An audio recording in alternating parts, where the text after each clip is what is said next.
నమస్తే డి న్యూస్కి స్వాగతం. నేను మీ దిగ్విజయ్. బులెటిన్ల ముందుగా హెడ్లైన్స్. 5 రాష్ట్రాల అసెంబ్లీ ఎన్నికలకు తేదీలు ఖరారు చేసిన కేంద్ర ఎన్నికల ప్రధాన కమిషనర్ జ్ఞానేష్ కుమార్. ఏప్రిల్ 9, 23, 29 తేదీల్లో పోలింగ్, మే 4న కౌంటింగ్.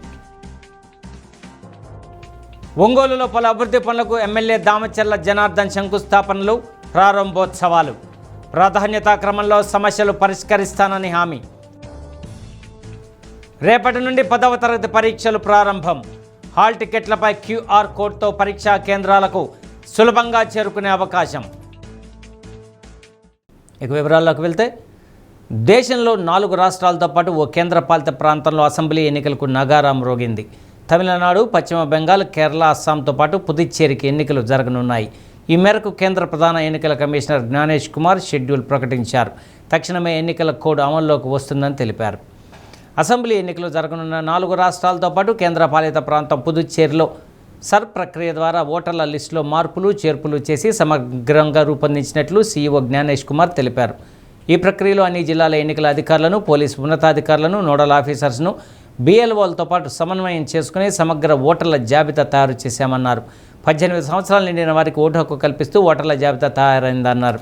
ప్రజాస్వామ్యానికి తల్లి లాంటి భారతదేశంలో పారదర్శకంగా, నిష్పక్షపాతంగా, ప్రజాస్వామ్యయుతంగా, స్వేచ్ఛగా ఎన్నికలు నిర్వహించేందుకు ఎన్నికల సంఘం కట్టుదిట్టమైన ఏర్పాట్లు చేస్తుందన్నారు.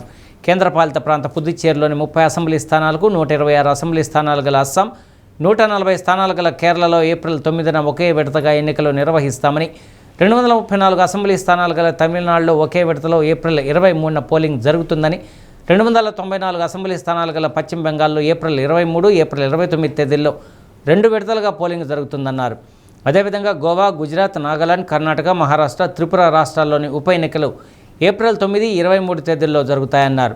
ఎన్నికలు జరిగిన పుదుచ్చేరితో సహా మిగిలిన 4 రాష్ట్రాల ఎలక్షన్ కౌంటింగ్ మే 4న ఉంటుందన్నారు. ఓటర్లందరూ స్వేచ్ఛగా తమ ఓటు హక్కును వినియోగించుకోవాలని ఎన్నికల సంఘం విజ్ఞప్తి చేసింది. ఢిల్లీలోని కేంద్ర ఎన్నికల సంఘం కార్యాలయంలో నిర్వహించిన మీడియా సమావేశంలో సీఈఓ జ్ఞానేష్ కుమార్తో పాటు కమిషనర్లు సుఖ్బీర్ సింగ్ సంధు, వివేక్ జోషిలు, ఎన్నికల సంఘం సీనియర్ అధికారులు పాల్గొన్నారు.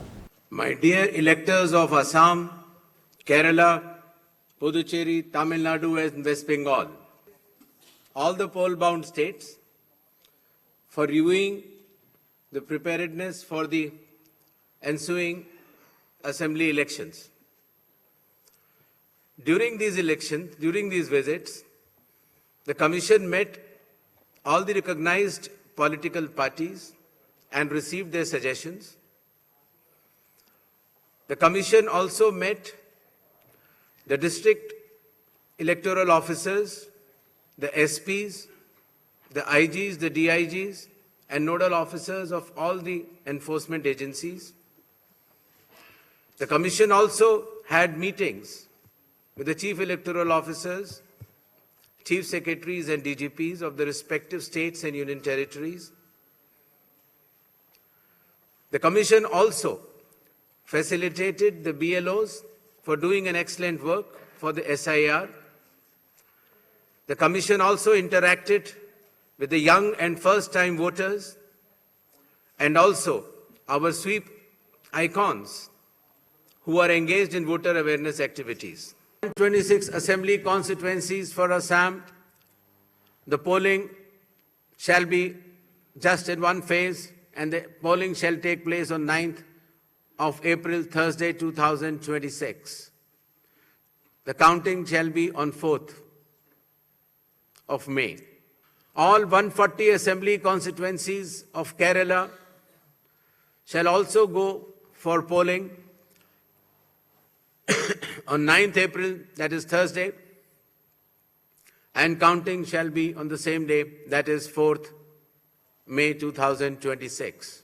Puducherry also will go along with Assam and Kerala.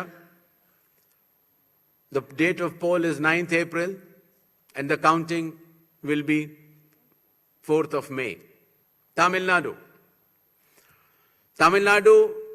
all 234 assembly constituencies will go for poll on 23rd of April in one phase and the counting shall be on the same day for all the 5 states/UT, that is 4th of May 2026. West Bengal,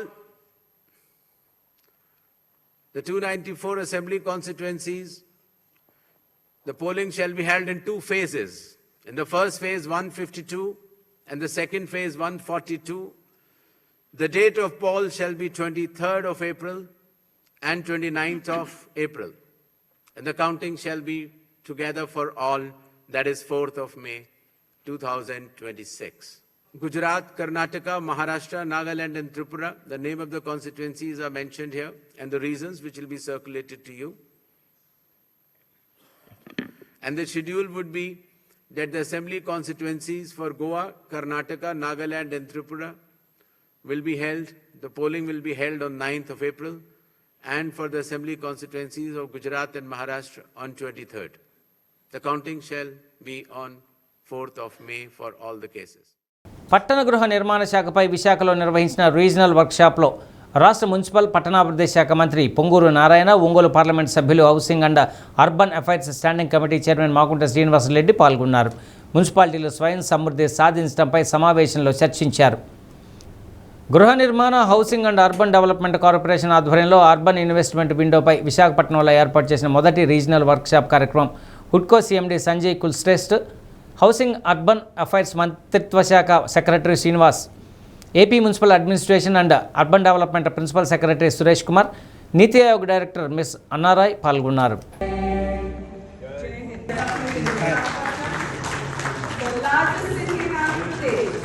When the Chief Secretary started the committee towards January, I tell them what are your projects you are waiting.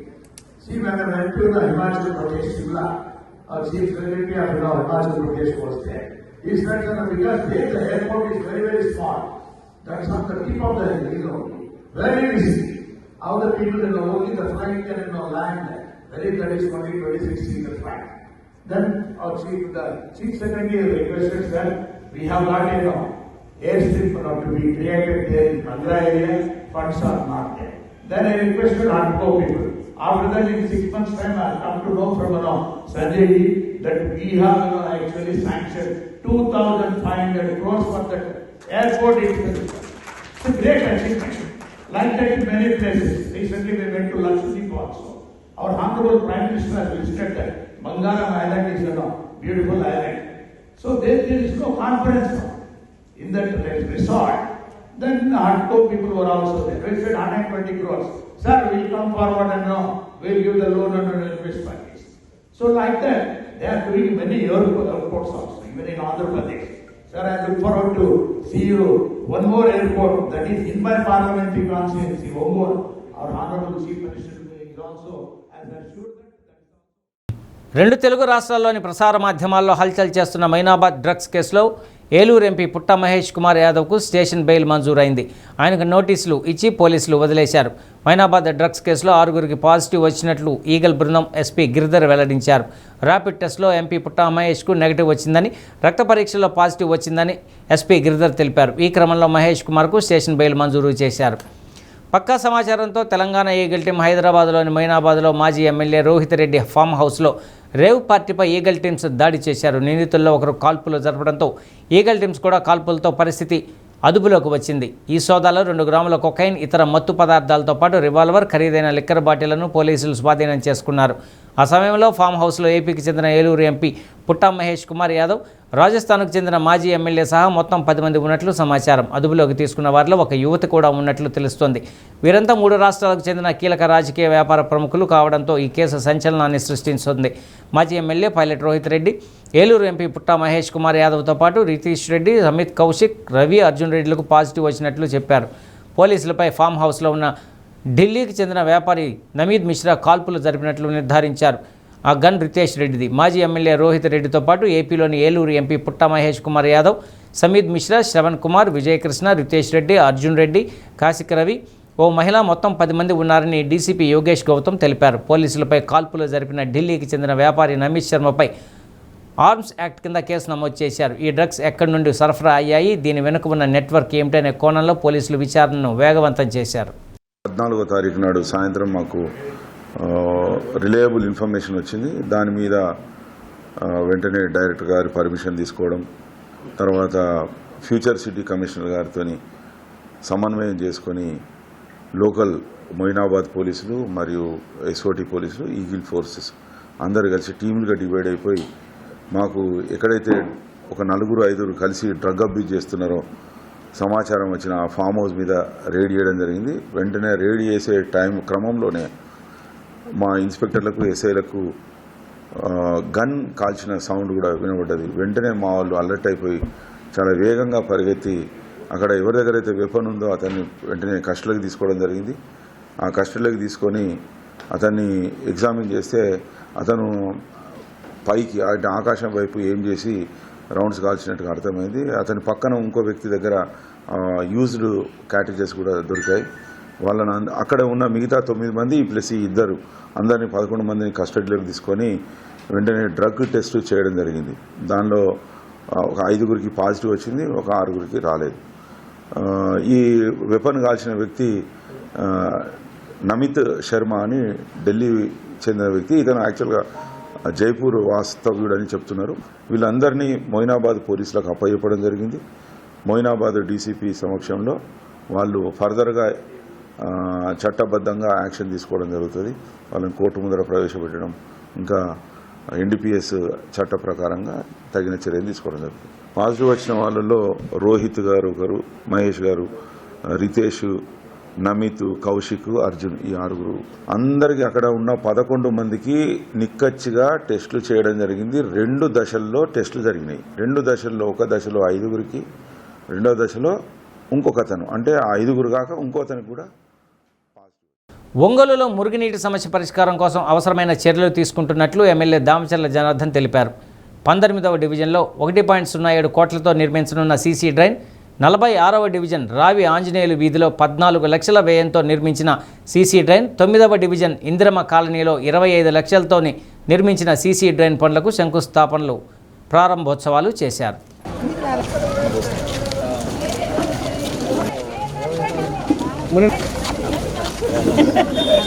నగరంలో అభివృద్ధి పనులు వేగవంతంగా జరుగుతున్నాయని అన్నారు. గడిచిన 20 నెలల్లో అనేక అభివృద్ధి పనులు చేపట్టినట్టు తెలిపారు. ప్రజాప్రభుత్వంలోనే నగర అభివృద్ధి సాధ్యపడుతుందని తెలిపారు. ఇప్పటికే పార్కులు అభివృద్ధి చేయడంతో పాటు పలు ప్రాంతాల్లో రోడ్ల నిర్మాణం చేపట్టామని పేర్కొన్నారు. అలాగే నగర సుందరీకరణ కోసం వేల సంఖ్యలో మొక్కలు నాటడం, సెంటర్ డివైడర్లను రంగులతో అందంగా ముస్తాబు చేశామని అన్నారు. నగర ప్రధాన సర్కిల్స్ వద్ద అందంగా తీర్చిదిద్దేలా పనులు జరుగుతున్నాయని తెలిపారు. మేయర్ గంగాడ సుజాత, కార్పొరేటర్ ఈతల వెంకట సురేష్ బాబు, నగర కమిషనర్ వెంకటేశ్వరరావు, పలువురు నాయకులు పాల్గొన్నారు.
అందరూ రావాలి కదా.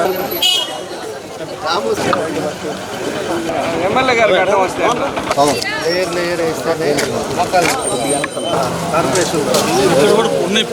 సిమెంట్ రోడ్డు కంప్లీట్ అయిన దాని మీద ఓపెన్ చేసాం. అదేవిధంగా 2 డ్రైన్స్, ఇది కూడా కంప్లీట్ అయిపోయిన మెయిన్ డ్రైన్ కూడా ఇది ఓపెన్ చేసాం.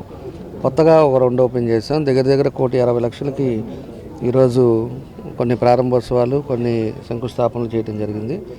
అదేవిధంగా 9వ డివిజను, 46వ డివిజను, ఆ తర్వాత 19వ డివిజను, ఇవన్నీ ఈరోజు 4 డివిజన్లతోటి కంప్లీట్ చేయడం జరిగింది.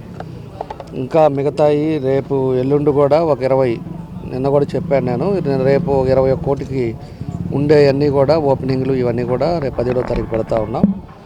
ఏదైనా కూడా కార్పొరేటర్స్ కూడా టైం అయిపోతుంది కాబట్టి కార్పొరేటర్స్ కూడా వాళ్ళు చేసిన డివిజన్లో వాళ్ళ పనులు ఉన్నాయి కాబట్టి దాని మీద ఆ రోజు చేసిన ఇవన్నీ కూడా భూమి పూజలు అవ్వచ్చు, లేకపోతే ఓపెనింగ్లు అవ్వచ్చు, ఏదైనా కూడా ఆ రోజు ఎక్కువ పెట్టుకొని ఈవినింగ్ కార్పొరేటర్లతో మళ్ళీ కౌన్సిల్ ఉంది ఒక 1 అవర్, 4 గంటలకు కౌన్సిల్ అయిపోయిన తర్వాత అందరం కలిసి భోంచేద్దామని చెప్పేసి కూడా ఒక నిర్ణయాలు కూడా తీసుకున్నాం.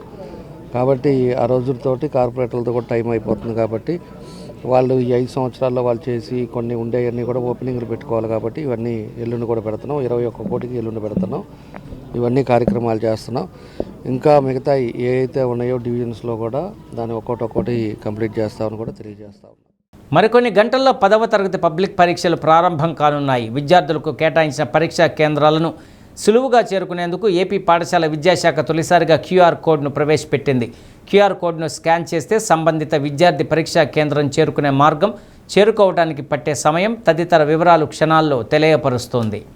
ఉమ్మడి ప్రకాశం జిల్లాలో 10వ తరగతి పరీక్షలు రాసే 28,632 మంది విద్యార్థుల కోసం జిల్లా విద్యాశాఖ 165 పరీక్షా కేంద్రాలను ఏర్పాటు చేసింది. ఉదయం 9:30 పరీక్ష ప్రారంభమవుతుంది. విద్యార్థుల తల్లిదండ్రుల వద్ద గల సెల్ ఫోన్ ద్వారా హాల్ టికెట్లపై ఉన్న QR కోడ్ స్కాన్ చేస్తే పరీక్షా కేంద్రాలకు సంబంధించిన వివరాలు మొబైల్ ఫోన్లో ప్రత్యక్షమవుతాయి. వాటి ఆధారంగా విద్యార్థులు నిర్ణీత సమయానికి పరీక్షా కేంద్రాలకు చేరుకునేందుకు వీలుగా విద్యాశాఖ ఏర్పాట్లు చేసింది. దాంతో విద్యార్థులు ఎలాంటి ఆందోళన చెందకుండా సకాలంలో పరీక్షా కేంద్రానికి చేరుకోవచ్చు.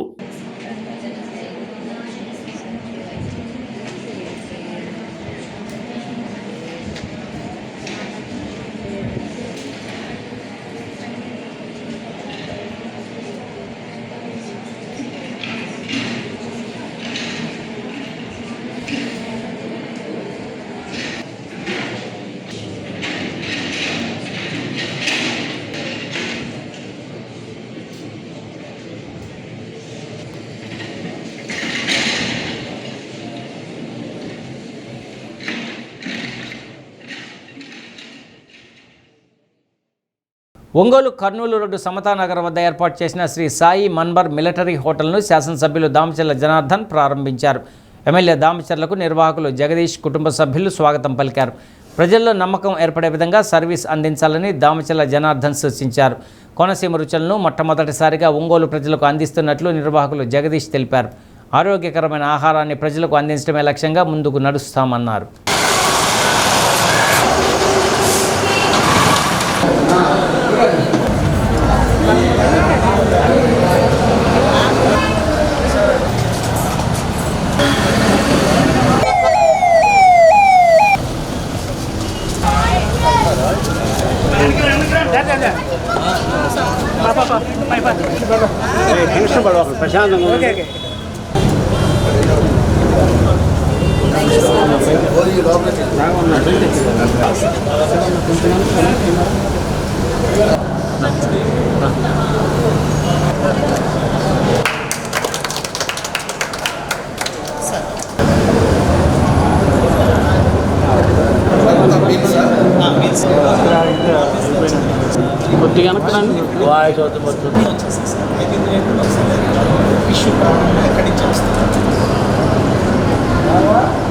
ఈరోజు కర్నూలు రోడ్లో శ్రీ సాయి మన్బార్ మిలిటరీ హోటల్ని ఈరోజు లాంచ్ చేశారు. దీనికి జగదీష్ అదేవిధంగా మోహన్ గారు ఇద్దరు కలిసి దీన్ని హోటల్ పెట్టి ఇక్కడ సమతా నగర్ దగ్గర ఓపెన్ చేయడం జరిగింది.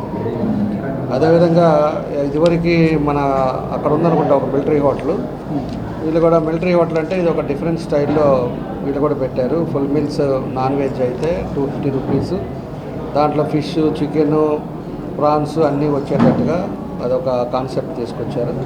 అదేవిధంగా వెజ్ మీల్స్ అయితే దాన్ని కూడా అన్ని రకాలుగా ఉండేటట్టుగా దాన్ని కూడా పెట్టడం జరిగింది. కాబట్టి ఇదొక సిస్టమ్ తోటి ఏర్పడింది. కాబట్టి ఎవరైనా కూడా మనకి టౌన్లో ఉండే వాళ్ళంతా కూడా వాళ్ళు ఐటమ్స్ కూడా ఇందాక చెప్తా ఉన్నారు, ఎక్కడా కూడా సాల్ట్ ఉపయోగించకుండా ఉంటాం. ఐటమ్స్ కూడా తెచ్చేది కూడా అటు కోనసీమ నుంచి తీసుకురావటం, ఏదైనా ఫిష్ కానీ ఇట్లాంటివన్నీ కూడా ఫ్రెష్ ఐటమ్స్ తోటి చేసి క్వాలిటీగా చేస్తారని చెప్పేసి కూడా వాళ్ళు చెప్తా ఉన్నారు. ఎందుకంటే వాడే పదార్థాలను బట్టే దాని క్వాలిటీ టేస్ట్ కూడా వస్తుంది. కాబట్టి దానికి ఆల్రెడీ అనుభవం ఉన్న వ్యక్తి ఈరోజు ఈ హోటల్ ఓపెన్ చేయడం చాలా సంతోషం.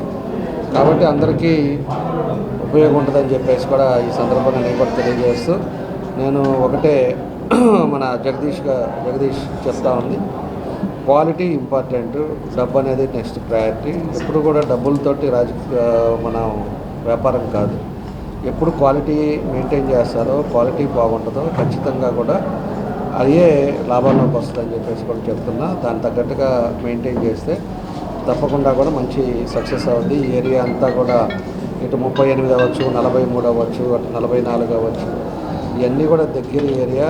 అందరూ కూడా పని చేసుకునే వాళ్ళే. అలాంటి వాళ్ళు ఉండే ఏరియాలో ఇటు ఆ హోటల్ కూడా బాగుంటుందని చెప్పేసి కూడా నేను తెలియజేస్తా ఉన్నా.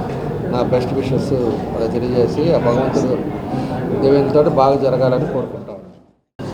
దీంట్లో మాకు veg meals, non veg meals ఉంటుందండి. నాన్ వెజ్ మీల్స్లో ఇక్కడ అన్నీ కూడా ప్రతి వంట కూడా ఊక పొయ్యి మీదే వండుతారు, గ్యాస్ వాడడం, మొత్తం ఊక పొయ్యితోనే వండుతారు. అండ్ ఇక్కడ వచ్చే నాన్ వెజ్ ఐటమ్స్ అన్నీ కూడా మనం కోనసీమ నుంచే తెప్పించుకుంటామండి. పాండ్ ఫిష్, పాండ్ ప్రాన్ కూడా వస్తుంది. ప్రాన్ కూడా చిల్లీ ప్రాన్స్ అలాంటివి వస్తుంటాయి. అండ్ వీటిలో వచ్చే ఐటమ్స్ అన్నీ కూడా ఏంటంటే మేము చేసే వాటిలో టేస్టింగ్ సాల్ట్ అనేది అస్సలు వాడం. మనం వేరుశనగ నూనె తప్ప వేరే నూనె వాడమండి. ఎందుకంటే మనకు వచ్చే ఈ టేస్ట్ ఐటమ్స్ అన్నీ కూడా ఏంటంటే అవి ఉంటేనే అవుతుంది. ఇంకోటి ఏంటంటే నాన్ వెజ్లో మెయిన్గా ఏంటంటే అక్కడ వాడే పొడులు ఇవన్నీ కూడా జనరల్గా అన్ని చోట్ల ఏంటంటే బయట నుంచి తీసుకొస్తారు. అట్లా కాదు, ప్రతి పొడి కూడా ఇక్కడే మ్యానుఫ్యాక్చర్ చేస్తారు. అంటే ప్రతి పొడి కూడా ఇక్కడే కొట్టేస్తారు. కారం కూడా ఇక్కడే తయారు చేసుకుంటారు. ప్రతి ఐటమ్ కూడా ధనియాల పొడి నుంచి గరం మసాలా దగ్గర నుంచి ఏది కూడా బయట రెడీమేడ్ తీసుకోరండి. ప్రతి పొడి ఇక్కడే కొట్టేసి దాంతో ఇవన్నీ చేస్తారన్నమాట. అలా డిఫరెంట్ ఐటమ్స్ కూడా ఇట్లా మేము ఇంట్రడ్యూస్ చేస్తున్నామండి. ఇందులో మనం జనరల్గా ఎక్కడికైనా వెళ్తే దమ్ బిర్యానీ అట్లాంటి వాటితోనే తింటాం, కానీ నాన్ వెజ్ కర్రీస్లో కూడా అన్ని రకాలు మనం వైట్ రైస్తో కూడా తినొచ్చు. అందుకని అలాంటి వైట్ రైస్తో తినడానికి ఉండే డిఫరెంట్ కర్రీస్ అన్నీ కూడా మనం ఇక్కడ చేస్తున్నామండి. మీరు అందరు కూడా తప్పకుండా రావాలి, ఇక్కడ అందరూ చూడాలి. ఇలాంటి దానికి మాకు ఇనాగ్రేషన్ చేయడానికి మన ఒంగోలు అభివృద్ధి ప్రదాత దామచల జనార్దన్ గారు వచ్చారు. చాలా దళితులు ఆత్మగౌరవానికి ప్రతీకలైన డాక్టర్ బిఆర్ అంబేద్కర్, మాన్యశ్రీ కాంశీరాములకు పాలకులు సముచిత గౌరవం ఇవ్వలేదని బీఎస్పీ అధినేత్రి మాయావతి ఆరోపించారు. బీఎస్పీ వ్యవస్థాపకుడు మాన్యశ్రీ కాంశీరాం జయంతి సందర్భంగా లక్నోలోని ఆయన సమాధిని దర్శించుకుని ఘనంగా నివాళులు అర్పించారు. పెద్ద సంఖ్యలో పార్టీ నాయకులు, కార్యకర్తలు పాల్గొన్నారు.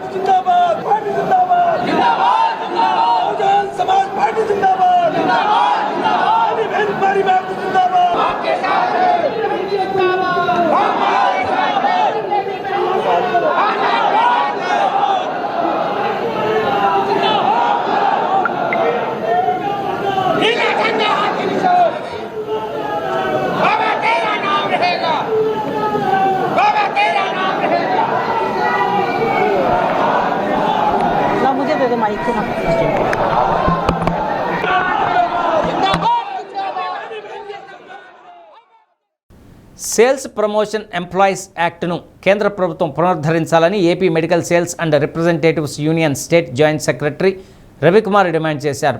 ఒంగోలు అంబేద్కర్ భవన్లో 2 రోజుల పాటు జరిగిన యూనియన్ రాష్ట్ర మహాసభలు ముగిశాయి.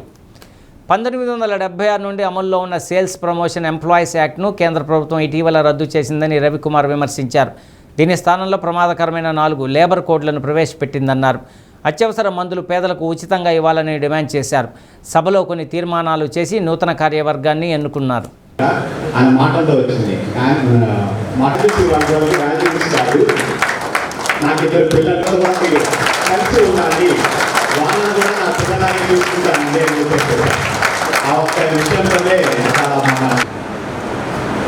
సో నేను చూసిన తర్వాత ఈ 35 ఏళ్లలో I think we have a tremendous pressure in the work. Working a long working hours. Morning ఒక్కోసారి అవుట్ స్టేషన్కి వెళ్ళాలంటే you get up by morning 6. Some people travel by vehicles, two-wheelers, some people goes by bus.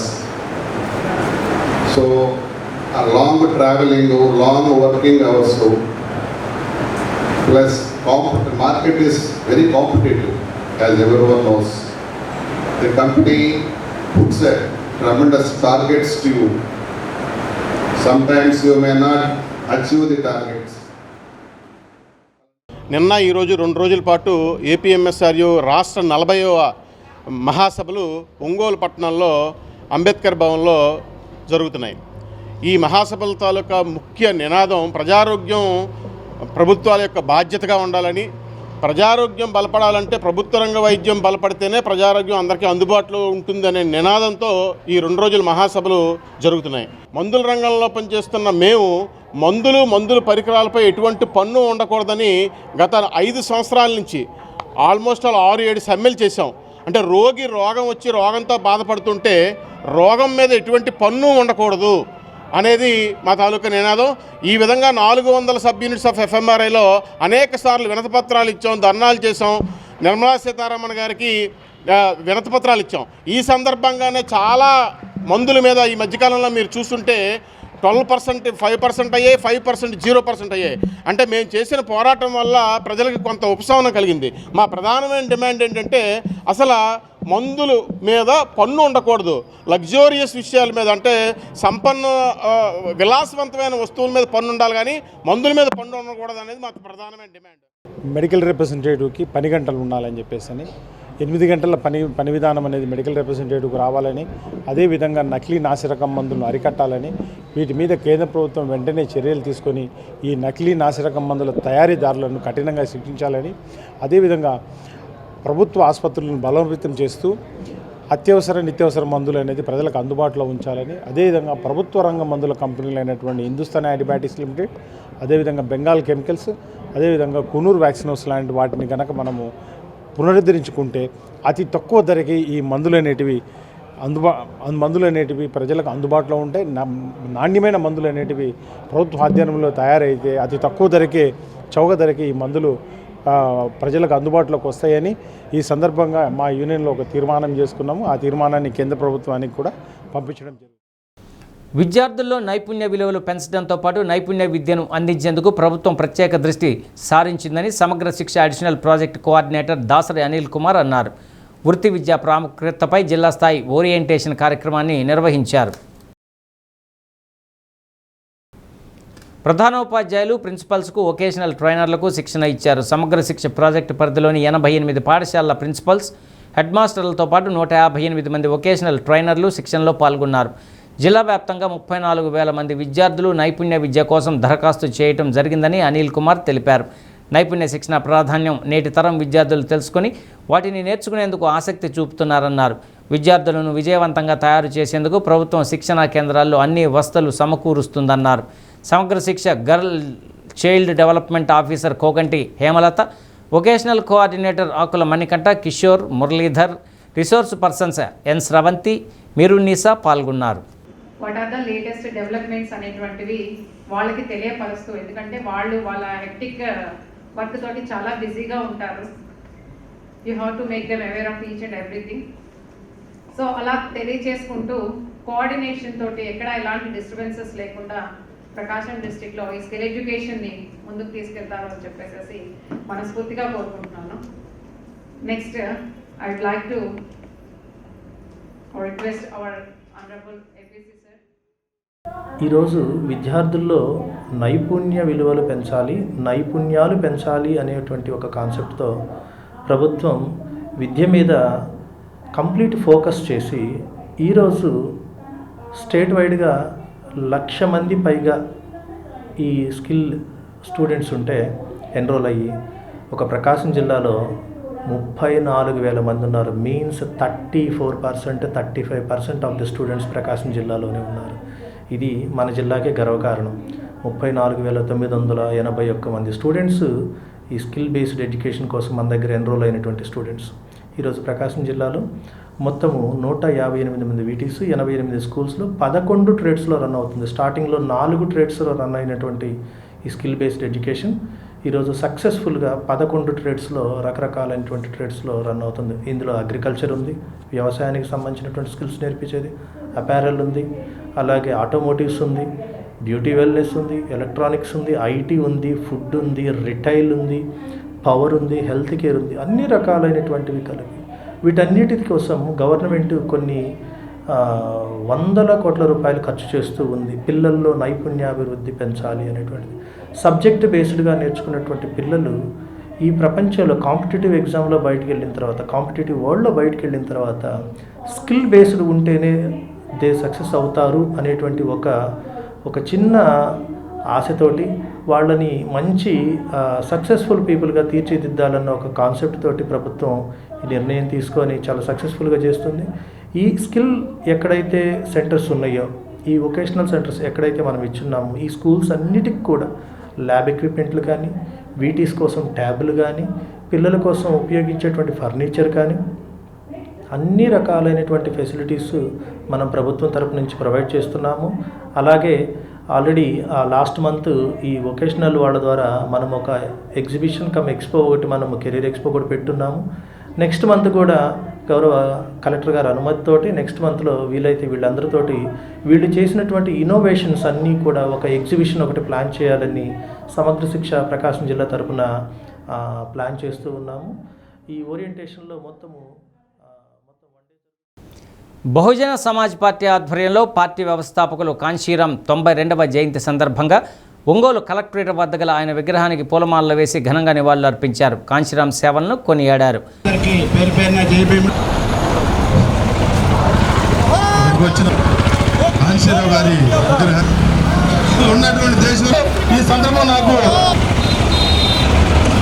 ఉత్తరప్రదేశ్లో బహుజనుల రాజకీయ శక్తిని పెంచి BSP అధికారంలోకి వచ్చేందుకు ఎంతగానో కృషి చేశారన్నారు. అజీజ్, సుధాకర్, ధరణికోట లక్ష్మీనారాయణ, వెంకటస్వామి, శోభన్ బాబు, కైలా వెంకట్రావు, మిరియం అంజీబాబు, బొట్ల సుబ్బారావు, గుంటూరు మస్తానరావు తదితరులు పాల్గొన్నారు.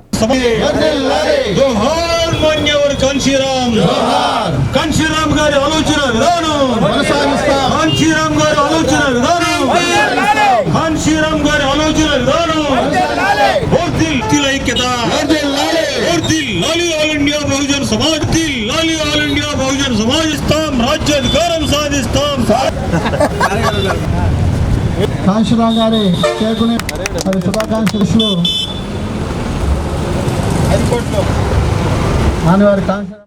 బహుజన సమాజ్ పార్టీకి ఈయన ఫౌండరు. ఈయన మా బాబాసాహెబ్ అంబేద్కర్ గారు జీవించున్నప్పుడు ఆయనతో ఈయనకి పరిచయం లేదు. ఆయన చనిపోయిన తర్వాత ఈయన స్నేహితుల ద్వారా ఆయన యొక్క ఆశయాల్ని తెలుసుకొని, ఆయన యొక్క సాహిత్యాన్ని మొత్తం చదువుకొని ఆకలింపు చేసుకొని వాటన్నిటిని కూడా మామూలుగా అమలుపరిచి బాంసెఫ్ అని చెప్పని ఏర్పాటు చేసి ఆయన ప్రజల్లో చైతన్యం తీసుకొచ్చేసి సైకిల్ మీద మామూలుగా ఉత్తరప్రదేశ్ మొత్తం తిరిగి ప్రజల్లో చైతన్యం తీసుకొచ్చేసి మామూలుగా మేమెంతో మాకంతా కాబట్టి ఇక ఓట్లు మావి సీట్లు మీవా అని చెప్పని నినాదాలతోటి జనంలో చైతన్యం తీసుకొచ్చేసి కాంగ్రెస్ కంచుకోట లాంటి ఉత్తరప్రదేశ్ని మామూలుగా బద్దలుగా పగలగొట్టేసి బీఎస్పీ పార్టీని అధికారంలో తీసుకొచ్చినటువంటి ఘనత అనేది కాంశీరాంకి చెల్లింది. కాంశీరాం గారి 92వ జయంతిని పురస్కరించుకొని ఇక్కడ ఈ సమావేశం ఏర్పాటు చేయడం జరిగింది. బహుజనులకు రాజ్యాధికారం రుచి చూపించినటువంటి ఏకైక నాయకుడు మాన్యవర కాంశీరాం. ఓట్లు మావి సీట్లు మీవా, ఎక్కుపై చల్లదు ఇకపై చల్లదని రూపాయి డబ్బులు ఖర్చు లేకుండా రాజ్యాధికారానికి ఎట్లా రావాలనో, బహుజనుల ఐక్యమై ఏ విధంగా రాజ్యాధికారానికి రావాలనో నేర్పించినటువంటి మహోన్నతమైనటువంటి వ్యక్తి మాన్యవర కాంశీరాం గారు. అంబేద్కర్ యొక్క ఆలోచన విధానాన్ని తూచా తప్పకుండా పాటిస్తూ అంబేద్కర్ గారి యొక్క కళలని నెరవేర్చినటువంటి మహోన్నతమైనటువంటి వ్యక్తి మాన్యవర కాంశీరాం. భారతదేశంలో మరి బహుజనులు 85% ఉన్నారు. అగ్రకులాలు 15% ఉన్నటువంటి వారి చేతుల్లోనే రాజ్యాధికారం ఉంది.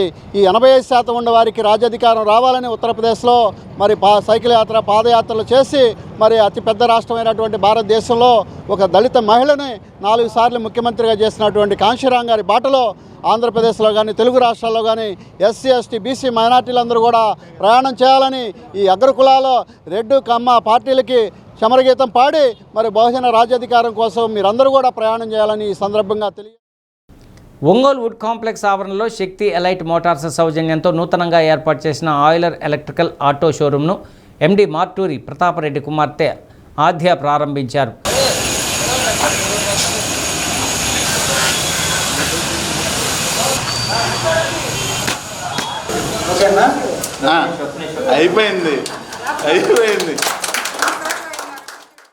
ఆయిలర్ ఎలక్ట్రికల్ ఆటోలు తమ వద్ద అందుబాటులో ఉన్నాయని ఎండి ప్రతాపరెడ్డి తెలిపారు.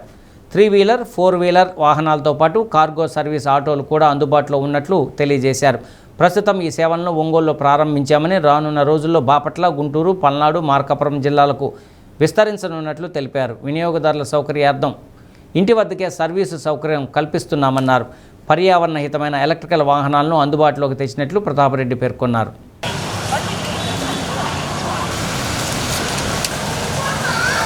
ఆయిలర్ మోటార్స్ అనే ఒక ఈవీ ఆటోలు మరియు ట్రక్కులు తయారు చేసే కంపెనీని డీలర్షిప్ తీసుకొని మనం నూతనంగా ఒంగోలులో షోరూమ్ ప్రారంభించడం జరిగింది.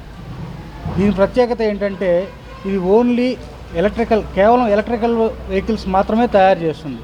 ఇది ఎటువంటి పొల్యూషన్, వీళ్ళ మోటో కూడా పొల్యూషన్ రహితంగా తయారు చేసే వెహికల్స్కి వీళ్ళ ప్రిఫరెన్స్ ఉంటుంది.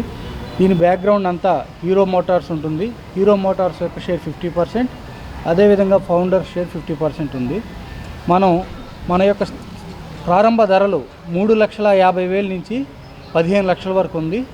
3-వీలర్ ప్యాసింజర్ నుంచి 2 టన్ కార్గో వరకు మన యొక్క వేరియంట్స్ అవైలబిలిటీ ఉన్నాయి. మనం ప్రకాశం జిల్లాతో పాటు గుంటూరు జిల్లా, బాపట్ల, మార్కాపురం, పల్నాడు జిల్లాల్లో కూడా ఫ్యూచర్లో మన యొక్క బ్రాంచులు ప్రారంభం జరుగుతుంది. అదేవిధంగా ఈరోజు ఎవరైతే ఆటో మిత్రులు కానీ వాహనం అవసరం ఉన్న వాళ్ళు కానీ బుక్ చేసుకున్న వాళ్ళకి 25,000 ప్రారంభం రోజు కనుక 25,000 రాయితీ కూడా మనం డీలర్షిప్ తరఫున కల్పించడం జరుగుతుంది. ఈ ఆటోలు, ట్రక్లు పూర్తిగా కరెంటుతో మాత్రమే రన్ అయ్యే విధంగా ఎటువంటి పొల్యూషన్ జరగకుండా తయారు చేయబడినవి. ఈ యొక్క కంపెనీ 50% హీరో మోటార్స్, 50% ఆయిలర్తో రన్ చేయబడుతుంది. అదేవిధంగా మన దగ్గర 3,50,000 నుంచి 15 లక్షల వరకు ప్రస్తుతం ధరల మధ్యలో వేరియంట్స్ అన్నీ అవైలబిలిటీలో ఉన్నాయి. మన దగ్గర 3-వీలర్ ప్యాసింజర్ నుంచి 4 పర్సన్ ప్యాసింజర్ నుంచి 2 టన్ కార్గో కెపాసిటీ వరకు వివిధ రకాల శ్రేణుల్లో వెహికల్స్ అన్నీ అందుబాటులో ఉన్నాయి.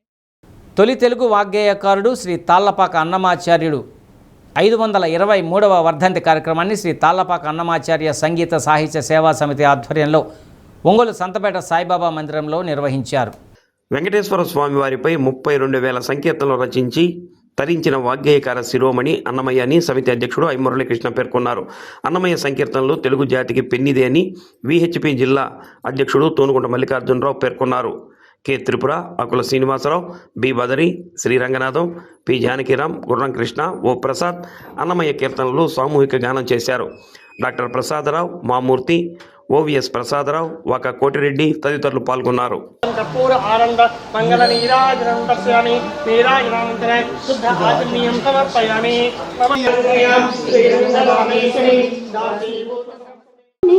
శరణు బిందుపడి దేవ పరమునిహమునేలే పతిమైన దైవాలకు శరణు నానా బ్రహ్మ.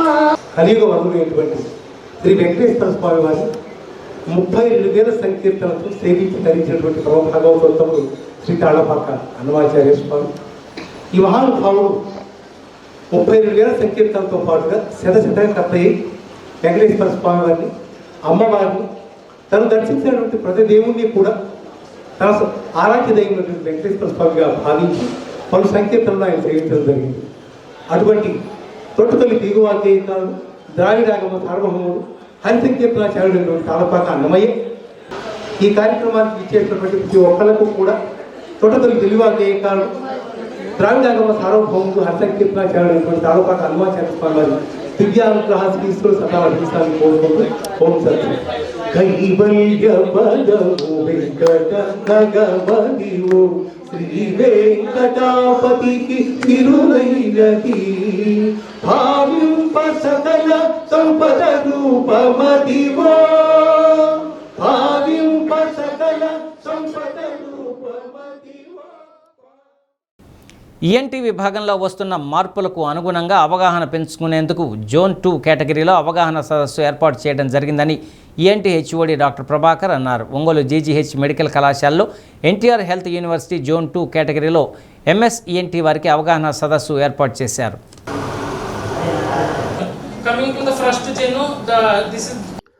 జోన్ 2 కేటగిరీలో ఉన్న ఎంఎస్ ఈఎన్టీ విభాగం డాక్టర్లు, ఇతర వైద్య బృందం జోన్లో ఉన్న మెడికల్ కళాశాల నుంచి 250 మంది ఈ సదస్సులో పాల్గొంటున్నారని, అనుభవజ్ఞుల నుంచి వారి చేత శిక్షణ ఇప్పించి వైద్య రంగంలో వస్తున్న మార్పులకు అనుగుణంగా ఈఎన్టీ విభాగంలో వైద్య సేవలు అందించేందుకు ఈ శిక్షణ ఉపయోగపడుతుందని అన్నారు. This is the section showing near the porous acoustics or the angle will give the cochlear nerve and the vestibular nerve. Then another small nerve, this is called singular nerve, which will arise to know about the nerves. In this sequence, this is the sagittal because of the persistence of the petrostomous suture. It is to mention if there is presence of the corner septum. It is not a fracture, it is a suture. We have to report about 6 dimensions. The point, this maximum zonal CME conduct చేస్తున్నామండి ENT subject పైన.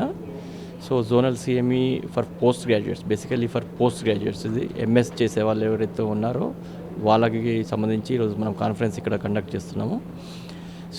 ఏంటంటే మన Andhra Pradesh medical college అన్నింటినీ కూడా governed by doctor NTR UHS Vijayawada. Vijayawada university వాళ్ళు ఏంటంటే మన university of health sciences వాళ్ళు ఏంటంటే మెడికల్ కాలేజ్ని అక్రాస్ ద స్టేట్ జోన్స్గా డివైడ్ చేశారు. మన ఒంగోలు జిఎంసి ఒంగోలు అనేది జోన్ 2లోకి వస్తుంది. జోన్ 2లో ఏంటంటే Krishna, Guntur, Ongole and east Godavari districts వస్తాయి. ఈ డిస్ట్రిక్ట్స్లో ఉన్నటువంటి మెడికల్ కాలేజ్లో ఈఎన్టీ పర్స్యూ చేసే మెడికల్ స్టూడెంట్స్, పోస్ట్ గ్రాడ్యుయేట్స్ ఎవరైతే ఉన్నారో ఎవ్రీ క్వార్టర్లీ అంటే ఎవ్రీ 3 మంత్స్కి ఒకసారి డిఫరెంట్ మెడికల్ కాలేజెస్లో జోనల్ సిఎంఈసి మనం కండక్ట్ చేయాలి. అందులో భాగంగానే మనకి ఈసారి ఒంగోలుకి వచ్చింది. ఒంగోలు మనము కండక్ట్ చేస్తున్నాము ఇప్పుడు. ఇక్కడికి ఇప్పటివరకు దగ్గర 250 రిజిస్ట్రేషన్స్ అయ్యాయి. అందులో ఈఎన్టీ పోస్ట్ గ్రాడ్యుయేట్స్ వచ్చేసేసి దగ్గర 60-70 పోస్ట్ గ్రాడ్యుయేట్స్ రిజిస్ట్రేషన్ చేసుకున్నారు. వీళ్ళతో పాటు కూడా మంచి ఎక్స్పర్ట్ ఈఎన్టీలో ఎక్స్పర్ట్స్ అయినటువంటి సర్జన్స్ని మనం పిలిపించడం జరిగింది. ఎయిమ్స్ మంగళగిరి నుంచి దీనికి జోనల్ కోఆర్డినేటర్ డాక్టర్ రవి గారు, విశాఖపట్నం మన విజయవాడ ఎస్ఎంసి విజయవాడ హెచ్ఓడి గారు, అతను కోఆర్డినేట్ చేస్తున్నారు దీనికి. ఎస్ఎంసి నుంచి వచ్చారు, అలాగే ఎయిమ్స్ మంగళగిరి నుంచి, అలాగే నెల్లూరు నుంచి, అలాగే లోకల్ డాక్టర్స్ని కూడా ఎక్స్పర్ట్స్ ఉన్న డాక్టర్స్ని కూడా పిలిపించుకొని వీళ్ళకి ఏంటంటే నాలెడ్జ్ షేర్ చేసే విధంగా వాళ్ళు ఏదైతే డిపార్ట్మెంట్లో ఇప్పుడు for example Ongole SMC Guntur తీసుకోండి. గుంటూరులో ఉన్న వాళ్ళ టీచర్స్ ఎవరైతే ఉన్నారో వాళ్ళకే కాకుండా మిగిలిన మెడికల్ కాలేజెస్లో ఉన్నటువంటి అందరు టీచర్స్ కూడా ఎక్స్పోజ్ అవ్వడానికి, వాళ్ళ నాలెడ్జ్ షేర్ చేసుకోవడానికి బాగుంటుందనే విధంగా దీని మెయిన్ ఐడియా అండి. అందులో భాగంగానే ఈరోజు మనము జోనల్ 2 ఈఎన్టీ కాన్ఫరెన్స్ మనం కండక్ట్ చేసుకుంటున్నాం. కరోనా ప్రభావం 5 ఏళ్ల తర్వాత కూడా ప్రజల్లో పలు అనుమానాలు రేకెత్తిస్తుంది. కరోనా వ్యాక్సినేషన్ ప్రభావం పలు ఇతర జబ్బులకు కారణమవుతుందన్న అపోహ ప్రజల్లో ఆందోళన కలిగిస్తుంది. కోవిడ్-19 తర్వాత కొన్ని వ్యాధులు బాగా పెరిగాయి. కొన్ని వ్యాధులు తగ్గుదలకు కూడా కారణమయ్యాయి. ప్రధానంగా కరోనా సమయంలో ప్రజలందరూ తమ ఆరోగ్యం పట్ల జాగ్రత్తలు వహిస్తూ ముఖ్యమైన ఆరోగ్య సూత్రాలను పాటించారు. దాని కారణంగా కొన్ని జబ్బులు తగ్గినప్పటికీ కొన్ని జబ్బులు పెరిగాయి. ప్రధానంగా 6 రకాల జబ్బులు: ఊపిరితిత్తులు, గుండె, బీపీ, షుగర్, జలుబు, దగ్గు, మానసిక వ్యాధులు, రోగ నిరోధక శక్తి తగ్గుదల కారణంగా వచ్చేటటువంటి వ్యాధులు బాగా పెరిగాయి. కోవిడ్-19 తర్వాత కొంతమందికి ఊపిరితిత్తులు చెడిపోవటం, జలుబు, దగ్గు, హార్ట్ అటాక్, హార్ట్ ఫెయిల్యూర్ పెరగటం జరిగింది. అందువల్ల ప్రజలు కూడా భయాందోళనతోటి ఉంటున్న పరిస్థితి కనపడుతుంది. దాని కారణంగా వ్యాధులు పెరిగే అవకాశం ఉంది. కరోనా తర్వాత ఎక్కువగా ఇళ్లలో ఉండటం వల్ల మానసిక ఆందోళనతోటి వ్యాధులు కూడా పెరుగుతున్నాయి. ప్రజలు కోవిడ్ సమయంలో ఆరోగ్య సూత్రాలు ఎలా పాటించారో అలానే ఇప్పుడు కూడా పాటిస్తే వ్యాధులు రాకుండా ఉండటానికి అవకాశం ఉంటుంది. కరోనా తర్వాత వ్యాధులు రూపాంతరం మార్పు చెందుతూ రకరకాల వ్యాధులు కొత్తవి వస్తున్నాయని, వాటి నియంత్రణకు మార్గం మన జాగ్రత్తలేనని వైద్యులు అంటున్నారు. కోవిడ్-19 పాండమిక్ అనగా కరోనా వైరస్ 2019 మహమ్మారి తర్వాత మనము జబ్బులు వచ్చే పద్ధతుల్లో చాలా మార్పులు గమనించాము. సో కొన్ని జబ్బులు బాగా విపరీతంగా పెరిగినాయి, కొన్ని తగ్గినాయి. సో ఫస్ట్ మనకి బాగా పెరిగిన జబ్బుల్లోకి వచ్చేసరికి 6 రకాల జబ్బులు పెరిగినాయి. అంతకుముందు జనాలలో అవగాహన లేనిది, అంటే కరోనా వైరస్ వచ్చినందువల్ల వేరే వాటికి ఇమ్యూనిటీ ఏం రాలేదు. కరోనా వైరస్ రావడంతో జనాలు కొన్ని పద్ధతులు అలవాటు చేసుకున్నారు. చేతులు కడుక్కోవడము, బాగా క్రౌడ్ ఏరియాస్ అవాయిడ్ చేయడము, లేకపోతే వెళ్తా ఉంటే మాస్క్లు పెట్టుకోవడం లాంటి వల్ల కొన్ని జబ్బులు తగ్గినాయి. కాకపోతే పెరిగిన జబ్బుల్లోకి వచ్చేసరికి ఊపిరితిత్తుల జబ్బుల్లో కరోనా వైరస్ వల్ల ఊపిరితిత్తులు ఆల్రెడీ బాగా డ్యామేజ్ అయిపోయిన వాళ్ళకి మళ్ళీ తేలిగ్గా జలుబు, దగ్గులు, నిమోనియాలు రావడం మొదలుపెట్టాయి. నిమోనియాలో అన్ని bacterial pneumonia, viral pneumonia, fungal నిమోనియాలు అన్నీ కూడా వచ్చినాయి. గుండె జబ్బులు వచ్చేసరికి మనకి heart attacks, heart failure, myocarditis లాంటి జబ్బులు కొంచెం ఎక్కువగా పెరిగినాయి. నెక్స్ట్ మెటబాలిక్ జబ్బులు వచ్చేసరికి బాగా పెరిగిన ఇన్సిడెన్సెస్ రీసెంట్గా గమనించింది ఏంటంటే షుగరు మరియు హై బ్లడ్ ప్రెషర్ జబ్బులు కొంచెం ఎక్కువగానే పెరిగినాయి. మన రోగనిరోధక శక్తిలో ఏదైతే ఉందో అది మన మీదనే పనిచేసి మన బాడీని డ్యామేజ్ చేస్తే వచ్చే జబ్బులు. సో మన ఈ కరోనా వైరస్ వల్ల కొంచెం మన బాడీలో ఉన్న ఇమ్యూన్ సిస్టమ్ కన్ఫ్యూజ్ అయ్యి SLE, rheumatoid arthritis, mixed connective tissue disease లాంటి జబ్బులు కొంచెం పెరిగినాయి. జనరల్ జబ్బులు అంటే మనకి ఒళ్ళు నొప్పులు, కాళ్ళు నొప్పులు, దీనికి మనకి మెడికల్లో ఒక టర్మ్ అనేది ఉంటుంది, ఫైబ్రోమయాల్జియాస్, క్రానిక్ ఫెటిక్ సిండ్రోమ్ అనే ఇలాంటి జబ్బులు కొంచెం పెరిగినాయి. ఫైనల్గా మానసిక జబ్బులు, ఎస్పెషలీ టెన్షను, ఆందోళన, అమ్మో నాకు మళ్ళీ అయినా, ఎస్పెషలీ ఆ కోవిడ్లో ఐసీలో ఉన్న వాళ్ళకి ఈసారి నెక్స్ట్ టైం చిన్న జ్వరం వచ్చినా సరే భయం రావడము, అలాంటి టెన్షన్ రావడం లాంటివి జరిగినాయి. అదే కాక కోవిడ్ టైంలో ఎస్పెషల్లీ ఇంట్లోనే చాలా రోజులు నెలల తరబడి ఉన్న వాళ్ళ వల్ల దానికోసం డిప్రెషను, అది కోవిడ్-19లో చాలామంది మనకు తెలిసిన వాళ్ళు చనిపోయారు. దానివల్ల మానసిక బాధలు ఇవన్నీ కూడా కొంచెం పెరిగినాయి. వ్యాక్సినేషన్ దానివల్ల కొంచెం బ్లడ్ క్లాట్స్ పెరిగినాయని చెప్పి రిపోర్ట్లు వచ్చినాయి. కొంతమంది ఏమో దీని గురించి మనం చాలా పరిశోధన చేశాము. ఒక 5% దాకా కొంచెం పెరిగినట్టు వస్తుంది. కొన్ని పరిశోధనల్లో ఏమో లేదు, అవేం లేదు, వ్యాక్సిన్ వల్ల అంత ఎక్కువ సైడ్ ఎఫెక్ట్స్ ఏమీ రాలేదు అని తేల్చారు. ఏది నిజమా అనేది మనం పూర్తిగా 100% క్లారిటీతో చెప్పలేము. కరోనా వైరస్ ఇన్ఫెక్షన్ వచ్చిన తర్వాత కొంచెం హెల్తీ లైఫ్ స్టైల్ మొదటి 6 నెలలు బాగానే పాటించారు జనాలు. ఆ తర్వాత అంత పాత పద్ధతులు మళ్ళీ తిరిగి వచ్చి ఆహార పద్ధతులు ఏమో పెద్దగా మారలేదు. కరోనా వైరస్ వచ్చినప్పుడు ఏవైతే జాగ్రత్తలు పాటించారో, చేతులు జాగ్రత్తగా కడుక్కోవడం, అన్నం తినే ముందు, వేరే వాళ్ళతో కలిసినప్పుడు షేక్ హ్యాండ్స్ ఇచ్చిన తర్వాత జాగ్రత్త చేతులు కడుక్కోవడము, బాగా అంటే తప్పనిసరి పరిస్థితుల్లో తప్పదు కానీ బట్ ఎక్కువ క్రౌడ్ ఉన్న ప్లేసులు అవాయిడ్ చేయడము. ఒకవేళ అలాంటి ప్లేసులకు వెళ్ళినా, లేకపోతే ఒక హాస్పిటల్కి వెళ్ళి ఒక సిక్ పేషెంట్ దగ్గర ఉన్నప్పుడు మాస్క్ పెట్టుకోవడం లాంటి, అప్పుడు కరోనాలో చేసిన పద్ధతులు కంటిన్యూగా పాటిస్తే అదే బెటర్గానే. కోవిడ్ పాండమిక్ తర్వాత ఎవరైతే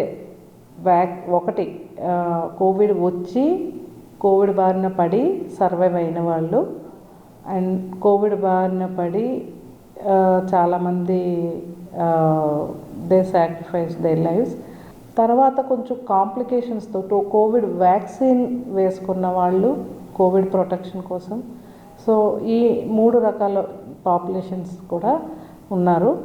కోవిడ్ టైంలో చాలామంది ఈ స్టెరాయిడ్స్ అని రకరకాల మందులు, ఇది పనిచేస్తుందట, అది పనిచేస్తుందట అని సెల్ఫ్ మెడికేషన్స్ వాడిన వాళ్ళు ఉన్నారు. స్టెరాయిడ్స్ ఎక్కువ వాడారండి. ఆ టైంలో ప్రాపర్ ట్రీట్మెంట్ గైడ్లైన్స్ అనేవి అందరికీ అది కొత్త వ్యాధి అవటం వల్ల పాలసీస్ డెవలప్ చేసుకోవడానికి కొంచెం టైం పట్టింది. ప్రిస్క్రైబ్డ్ ప్రోటోకాల్ కన్నా సెల్ఫ్ మెడికేషన్ చాలా ఎక్కువ మంది నేను ఇది వాడాను, నాకు తగ్గింది అని చెప్తే అది మిగతా వాళ్ళందరూ అవే వాడటం వితౌట్ ఎనీ డాక్టర్స్ ప్రిస్క్రిప్షన్, అలా చాలా జరిగింది. సో దీనివల్ల ఏంటంటే వాళ్ళకి లాంగ్ టైం చాలామంది అప్పటి వరకు డయాబెటీస్ లేని వాళ్ళు, షుగర్ లేని వాళ్ళు, బీపీ లేని వాళ్ళకి ఈ బీపీలు, షుగర్లు వచ్చినాయి. సర్వైవ్ అయిన వాళ్ళల్లో ఈ లాంగ్ టర్మ్ జీవనశైలికి సంబంధించిన డిసీజెస్ కానీ, లేకపోతే బాడీ పెయిన్స్, ఈ మయాల్జియాస్, మయోసైటిస్ అని ఇట్లాంటి ఎస్పెషల్లీ బీపీ, షుగరు ఈ ఇంటర్స్టిషియల్ లంగ్ డిసీజ్ అని ఆ లంగ్స్ బాగా డ్యామేజ్ అయిన వాళ్ళు, కొంతమంది అయితే ఆక్సిజన్ లేకుండా ఓన్గా ఇండిపెండెంట్గా మేనేజ్ అవ్వలేని పరిస్థితి, ఇలాంటి కాంప్లికేషన్స్ వచ్చినాయండి. కొంతమంది బాడీస్ ఇమ్యూన్ రెస్పాన్స్ స్టేటస్ బట్టి ఇది దీనివల్లనే ఇలా జరిగిందని వీ కెనాట్ అస్యూమ్, బట్ పక్కాగా చెప్పలేము. దానికి సంబంధించి మెడికల్ ఎవాల్యుయేషన్, ఒక సైంటిఫిక్ ఎవాల్యుయేషన్ అంటూ జరగలేదు. పబ్లిక్ ఒపీనియన్ ఏంటంటే కొంతమంది నాకు వ్యాక్సిన్ తర్వాత నాకు అస్సలు బాగాలేదు, అంతకుముందు నేను చాలా బాగుండేవాళ్ళను, అలా చాలామంది దగ్గర పేషెంట్స్ దగ్గర మేము ఆ కంప్లైంట్ విన్నామండి. సో అది దీనివల్లనే అని నేను సైంటిఫిక్గా ప్రూవ్ అయిన సందర్భాలు అయితే లేవు. ప్రజలందరికీ విజ్ఞప్తి ఏంటి అంటే లైఫ్ స్టైల్ మోడిఫికేషన్స్, లైక్ ప్రాపర్గా రెగ్యులర్గా ఒక 45 మినిట్స్ వాకింగ్ కానీ ఒక మోడరేట్ ఎక్సర్సైజ్ చేయాలి. ఎవరైనా పిల్లల నుండి పెద్దవాళ్ళకి, ఇప్పుడు ఏదో 40 ఏళ్ళు వచ్చాక షుగర్ వచ్చాక అప్పుడు వాకింగ్ మొదలు పెట్టడం కాకుండా టీన్స్ నుండి ఈ హెల్తీ లైఫ్ స్టైల్ ఉంటేనే మీరు ఫ్యూచర్లో ఈ డయాబెటీస్ అని ఇప్పుడున్న ఒబెసిటీ, అన్నిటికన్నా డయాబెటీస్ షుగర్ కన్నా ఒబెసిటీ చాలా ప్రమాదకరంగా ఉంది. మనం తీసుకునే ఫుడ్ జంక్ ఫుడ్స్ ఇలాంటివి అవాయిడ్ చేయాలి. హెల్తీ డైట్తో రెగ్యులర్ ఎక్సర్సైజ్తో ఒక ప్రాపర్ మెథాడికల్ ప్లానింగ్తో స్ట్రెస్ని అవాయిడ్ చేయొచ్చు. కాంశీరాం భారతదేశంలో కులం పేరుతో అనగదొక్కిన 85% మెజార్టీ ప్రజలను బహుజనులందరికీ ఏకం చేసి ఉత్తరప్రదేశ్లో రాజ్యాధికారం తీసుకువచ్చారని బీఎస్పీ అద్దంకి నియోజకవర్గ అధ్యక్షులు మందా జోసఫ్ అన్నారు. అద్దంకిలో కాంశీరాం జయంతి కార్యక్రమాన్ని నిర్వహించారు.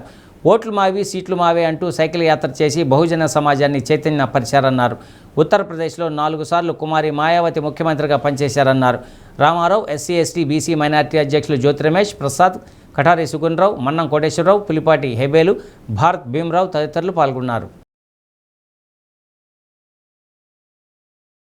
ఎప్పుడైతే కొద్దిగా ఉద్యోగస్తులు కొద్దిగా జోసఫ్ లాంటి వాళ్ళు, మాట్లాడే లాంటి వాళ్ళు, మన రమేష్ గారు లాంటి వాళ్ళు ఉన్నారు, వాళ్ళు ఇంకా సమాజంలో ఉన్న అనేకతని ఎవరైతే రాజకీయాలు తెలియని కుర్రోళ్ళని వాళ్ళని కూర్చోబెట్టి వాళ్ళకి రాజకీయాలు చెబితే ఇప్పుడు కాబట్టి కొన్నాళ్ళకైనా మార్పు పుట్టిందని చెప్పి భారత కమ్యూనిస్ట్ పార్టీ నమ్ముతూ ఉంది. అందుకే ఇటువంటి నాయకులని మనం ఆ జన్మదినోత్సవం రోజున మనం స్మరించుకోవడం మన బాధ్యతగా ఫీల్ అయ్యి సాక్షిరావు గారి భారతదేశంలో డాక్టర్ బిఆర్ అంబేద్కర్ గారి వారసుడు అనేటువంటి అర్థానికి నిర్వచనం కాంశీరాం గారు మాత్రమే, ఇంకెవరూ లేరు. ఇప్పుడు ఎంతోమంది అంబేద్కర్ గారి వారసుడు అని చెప్పేసి ఎంతోమంది పేర్లు చెప్పుకొచ్చుకుంటున్నారు వారి భజన కొద్దీ. కానీ నిజమైనటువంటి అంబేద్కర్ గారి వారసుడు ఎవరంటే కాంశీరాం గారు మాత్రమే. ఆయన చేసినటువంటి ఉత్తరప్రదేశ్ భారతదేశంలోనే పెద్ద రాష్ట్రం. ఆ పెద్ద రాష్ట్రాన్ని ఆ రాష్ట్రంలో ఉన్నటువంటి ప్రతి ఒక్కరికి కూడా రాజ్యాధికారం, దళితులు మగ్గిపోతున్న విధానానికి రాజ్యాధికారం సాధించారు. అక్షరాంధ్ర కార్యక్రమంలో భాగంగా అద్దంకి మండలంలోని అన్ని గ్రామాల్లో FLNAT పరీక్ష నిర్వహించారు. 294 మంది వాలంటీర్లు చదువు నేర్చుకున్న 2938 మంది అభ్యాసకులు రాశారు. పరీక్షను ఆయా సచివాలయ వెల్ఫేర్ అసిస్టెంట్స్, అంగన్వాడీ టీచర్ల సహకారంతో నిర్వహించారు. ఈ 100 రోజుల్లో మీరేం నేర్చుకున్నారో ప్రభుత్వం తెలుసుకోవడం కోసం మీకు ఒక చిన్న పరీక్ష లాంటిది ఏర్పాటు చేసింది. ఆ పరీక్షలో మీరు ఎంతవరకు చదవడం నేర్చుకున్నారు, ఎంతవరకు రాయడం నేర్చుకున్నారు, ఎంతవరకు లెక్కలు వేయడం నేర్చుకున్నారు, లెక్కలు తెలుసుకోగలిగారు.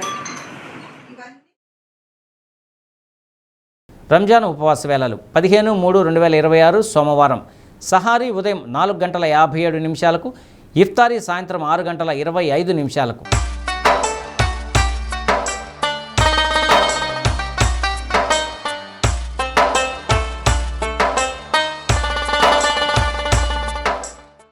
బులెటిన్ ముగించే ముందు హెడ్లైన్స్ మరొకసారి.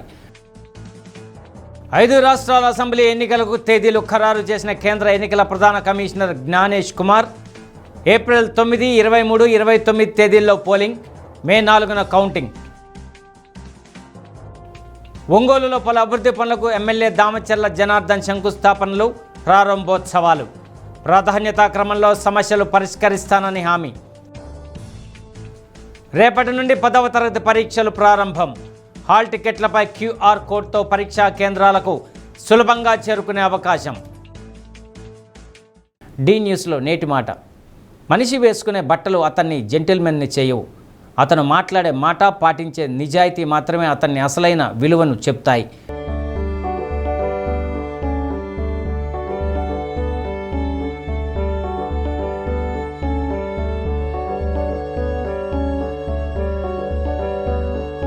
డి న్యూస్ ఇంతటితో సమాప్తం. ఇవి బులెటిన్లోని విశేషాలు. తిరిగి మరో బులెటిన్లో కలుసుకుందాం. అప్పటి వరకు కీప్ వాచింగ్ డి న్యూస్.